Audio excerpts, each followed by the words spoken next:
Hello guys, my name is Michael Ajala, popularly known as Mike Ajala Craft, aka your craft master, the billionaire shoemaker. Welcome to my YouTube channel, where you're going to learn everything for free in as much as you subscribe. So you know what? Before I proceed, don't forget to like, share, and subscribe. You understand? If you have any question, drop that on my comment section. Get? Are you ready for my class? I'm also ready to teach. The craft master is here to teach you. So today, I'm going to talk about tools used in making footwear. I'm going to talk about tools used in making footwear. I'm not going to talk much about all the tools we use in making footwear, but I'm going to talk much about the domestic tools, the light tools. You likely need to start your footwear journey if you want to become a shoemaker like me. You understand? So these are the tools that you don't have to spend a lot of money before you could acquire them. With little you can get these tools, and you can even have them around you. Okay, first tool we need in footwear making. The first tools you need your adhesive brush, gum brush. This is a brush, a normal painting brush, a size 1. I've cut the edge. So that it could be able to apply adhesive easily for me. You understand? So this is gum, we call it gum brush, or you call it adhesive brush. So this is gum brush. You need to get this to spread your gum, your adhesive. You also need to get scissors. We need scissors. We need 2 scissors to start our work, to be using for this work, because you must use one to be cutting leather and fabric, and you get another scissors to be cutting your paper and other material like marco, bunches. By the time I take you into the company that makes footwear, I'll show you what bunches look like and some other material, but we are talking about tools right now. So what I'm trying to let you know, you need 2 scissors. You have to have 2 scissors, one for cutting leather and fabric, while the other one for cutting paper. You understand? Because if you are using one scissors, at the long run, it will be blunt and it won't be able to cut light material like leather and fabric again. So you understand the reason why you have to get 2 scissors. So that aside, I said earlier, you need gum brush, you need scissors, 2 scissors. Then you also need hammer. You need your hammer. So we call this, I can call it any, but I call it French hammer because it has iron head and wooden handle. So we have different types of it, like the ancient one, it has different covers. With this hammer, we have different sizes of hammer. I think this, if you have medium or the big size like this, you are good to work with. You need this hammer for your footwear making. You also need this hammer. You also need tape rule. We need tape rule, measurement tape. You need tape rule to get your measurement, accurate measurement. So we also make use of cutting knife. In foot straight, then we also make use of punch board. So I'm taking you this is a punch board. We have different sizes of punch board. We have different sizes. It's not plastic, mind you, it's not plastic. So I'm going to show you how we use punch board. So just stay tuned. And we also have what we call punch. We have different sets of punch. So we use this to create hole. We have different sizes of this punch. We have the size 2.5, 3.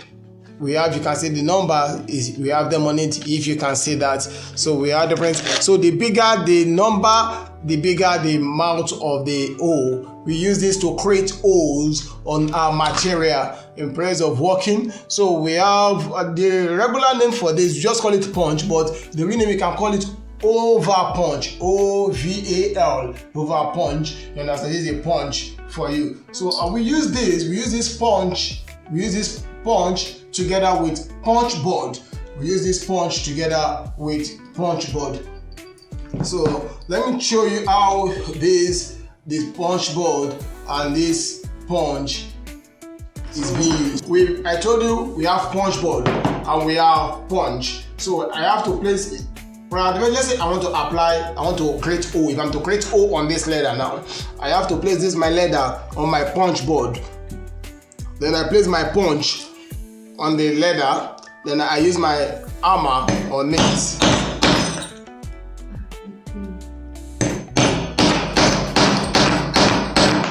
Then I use my hammer on it.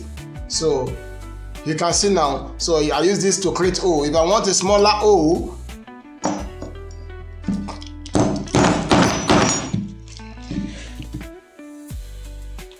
although there is hammer we use for the end of our punch, which we call polymer hammer, but it's not everybody that have access to that. So why not make use of what you have access to? So I have access to this French hammer. So you can see the way this is being used on a punch board, because if I'm to create hole on the table, if I to place this on my table, I will going to damage my table, and actually I might even damage the blade of my punch. So that is the reason I have to put my punch board under the leather. Then I place my punch on it and create the hole. I think this is well explanatory to you. So then I proceed. I've explained what my punch looks like. I've explained punch to you, and I've also explained punch board. So now this is last. We have different type of last in footwear. We have the slippers last and we have the shoe last. Here with me now, I'm showing you the slippers last, and this is a wooden last. Any last that has this kind of cut, that has cut, is mostly used for slippers and sandal, because shoe last doesn't have cut. They are all round. You understand? So I'm not talking much about last right now. I'm just introducing last to you. So this is last. It comes in different sizes. And we have male last and female last.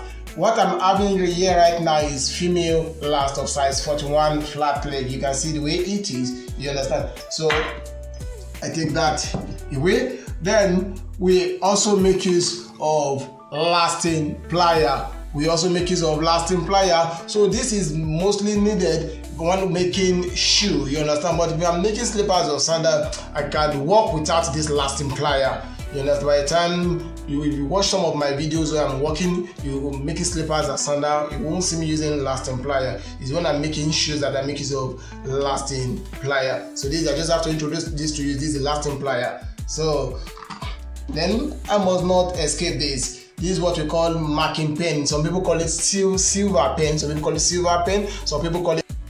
So tailoring makes use of chalk to write on the cloth, to mark on the cloth, not to write on the cloth, pardon me, to mark whatever pattern they want to have on the cloth. They make use of chalk, whereby we, the shoemakers, we make use of this marking pen to give us a fiber. You can call it a silver pen or you call it marker. So with this, I can quickly, if I have a mistake, can be cleaned off immediately. That's why you don't use biro to mark on your leather, you use marking pen. So I must not escape this. Rather, we also have what we call mallet hammer.